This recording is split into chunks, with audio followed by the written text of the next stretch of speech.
Oi, aqui Jenner Cristiano do canal História São Humanas e essa aqui é a terceira aula sobre a crise econômica de 1929, a mais grave crise, uma das mais graves crises do sistema capitalista. Vem com a gente!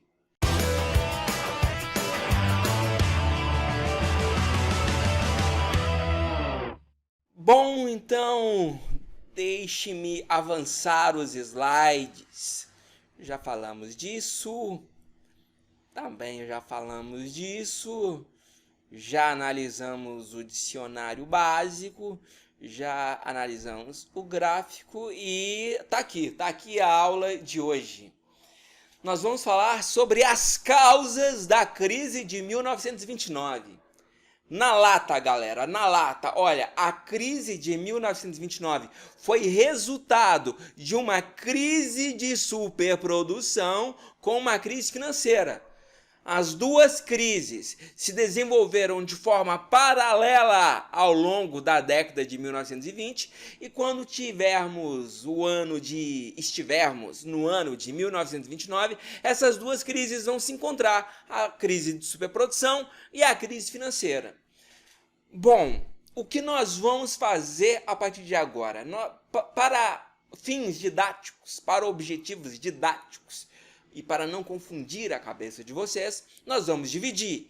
Primeiro, a gente analisa a crise de superprodução e depois a gente analisa a crise financeira. Beleza? Entendido? Então vamos embora. Então vamos começar analisando a crise de superprodução. Bom, vamos começar com uma pergunta.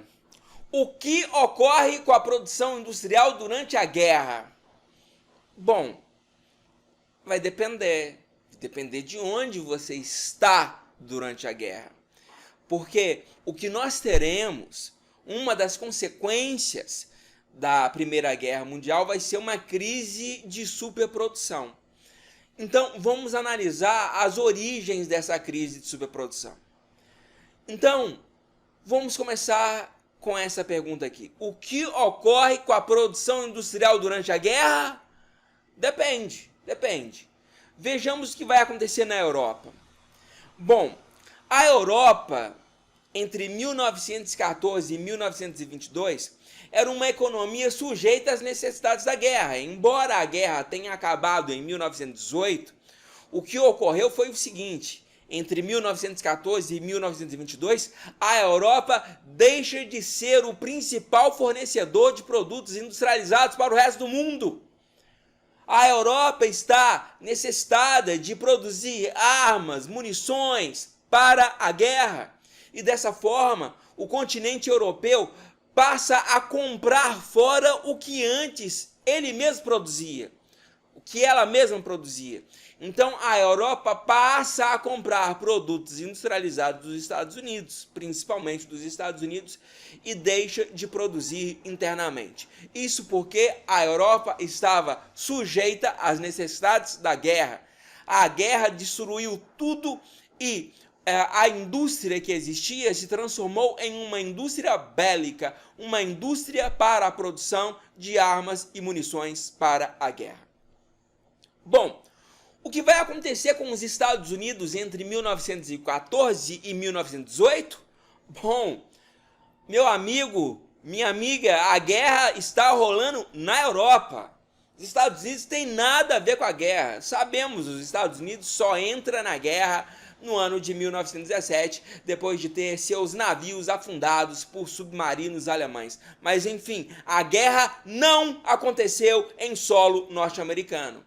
Dessa forma, os Estados Unidos aproveitaram o momento, aproveitaram a oportunidade e tornaram-se o principal fornecedor de produtos de consumo bélico e produtos civis também, como alimentos, mantimentos, medicamentos para a Europa. Os Estados Unidos passam a vender para todo mundo, ou seja, a produção industrial e agrícola dos Estados Unidos passa por uma grande ascensão, passa por um grande crescimento durante a Primeira Guerra Mundial, e os Estados Unidos, inclusive, vai terminar a guerra como uma superpotência mundial, aproveitando esse espaço que foi deixado pela Europa. Beleza? Então, produção industrial diminuiu, produção industrial e agrícola diminuiu na Europa e aumentou de forma avassaladora nos Estados Unidos. Temos ainda a América Latina.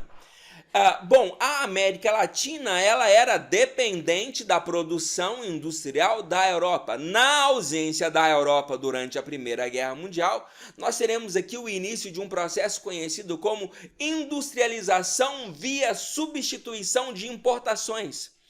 A América Latina vai passar a produzir internamente o que antes ela comprava da Europa.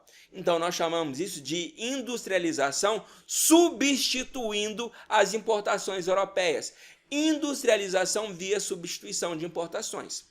Obviamente, essa política de substituição de importações europeias teve um limite, porque a América Latina não tinha uma indústria de base instalada.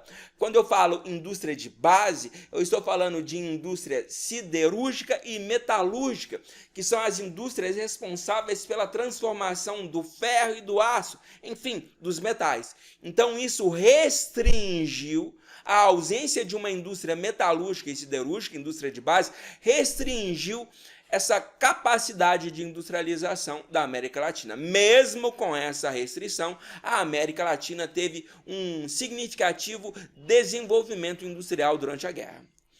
Então, recapitulando, produção industrial durante a guerra diminui e praticamente para na Europa. A produção industrial ela sobe de forma avassaladora nos Estados Unidos e a produção industrial e agrícola sobe também de forma substancial na América Latina. Beleza? Isto durante a guerra.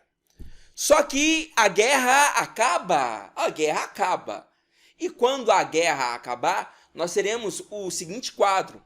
A Europa volta a produzir os seus produtos industriais e agrícolas ali por volta de 1924, 1926, a Europa volta a produzir praticamente a todo vapor, retomando praticamente a capacidade produtiva que ela tinha antes do início da guerra, em 1914.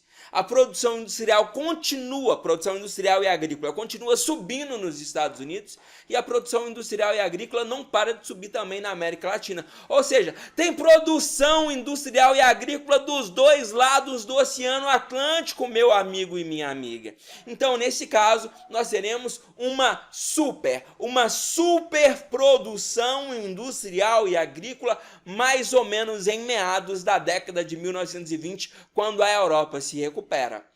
E o que acontece quando nós temos uma super oferta de produtos no mercado? Bom, nesse caso vai funcionar muito bem a famosa lei da oferta e da procura, lá do liberalismo econômico clássico. Quando um produto está sobrando no mercado e poucas pessoas querem comprá-lo, o preço cai. Agora, quando um produto está em pequena quantidade no mercado e muitas pessoas querem comprá-lo, então o preço sobe. No caso aqui da superprodução, muitos produtos industriais e agrícolas disponíveis no mercado, poucos compradores e os preços caem de forma avassaladora, gerando prejuízos, gerando falência, gerando desemprego. Então, está aqui uma das causas da crise de 1929. Foi a crise de superprodução. Beleza? Meu objetivo aqui foi mostrar para vocês a origem dessa crise. Como a crise de superprodução se desenvolveu. Em nossa próxima aula, nós vamos analisar o desenvolvimento da crise financeira. Se você gostou dessa aula, deixa o seu like, deixa seu comentário, compartilha o vídeo, inscreva-se em nosso canal e ative o sininho, porque dessa forma você vai ajudar a disseminar pela internet essa base de conhecimento do canal História e Ação Humanas. Muito obrigado, um forte abraço e até a nossa próxima aula.